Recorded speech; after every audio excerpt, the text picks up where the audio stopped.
It's already here for all-in-one contracting and design. After this toilet has been run, you're going to return it in the exact way that you find it. This is your 18 gauge poly that I put on there. It's fairly thick. Don't tear away the original stuff. You're going to put that down and you're going to put this on top of it. This is going to stop the motor from running through freely. It's just going to be some form of resistance until it actually forms a solid base. Now for this section. Now for the installation of the backflow inside of the furnace area. As you may notice, this is the furnace room. We have the drain that's right there. I've put a foam inside of it so when I was digging I don't get any debris down inside of it. The water that you saw inside of the closet over there was because I used a vacuum to suck the water out of this. There should be nothing dirty in it, just clean water. This house is less than 6 months old, so there should be no sign of anything inside of it. So this is only the drain anyway. It's a drain for draining the furnace as well as for the HOV right here. Nothing more than just plain water that's down there. So once you cut this out, clean off of both sides. Now we're gonna get the boot clamp. I'm gonna slide it over any end of this you're gonna like. I'm gonna slide it over the right side here, and I'll show you the lineup for it.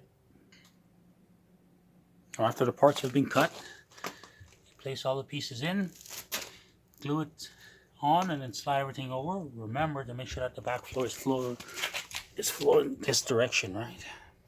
Again, my gloves are off so we can actually see what's going on here. So I'm putting this guy back in here. Remember, this is just for a drain. See? I already poured water inside of here. That's why there's water inside of here right now. What I was doing now is checking for leaks. So far everything is great. Nothing is leaking. And that's it for the backflow for inside the furnace room for legalization of suite. I'm about precision, so find it. There's two pipes there. One will be for the 4-inch that's right here right now for the stack, and then the Y off right there into a 3-inch that runs over to this for the drain inside of the furnace room, inside the mechanical room. If you come over this side here, you'll see there's two backflows that originally started off with the house. This one here is for the city stormwater drain, and this one over here, it is for the whole entire house drainage.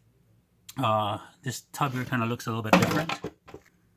Set some light on it here. So this is basically what the drain kind of look like, or the backflow for the original, and this is also the backflow over this side for the city stormwater drain.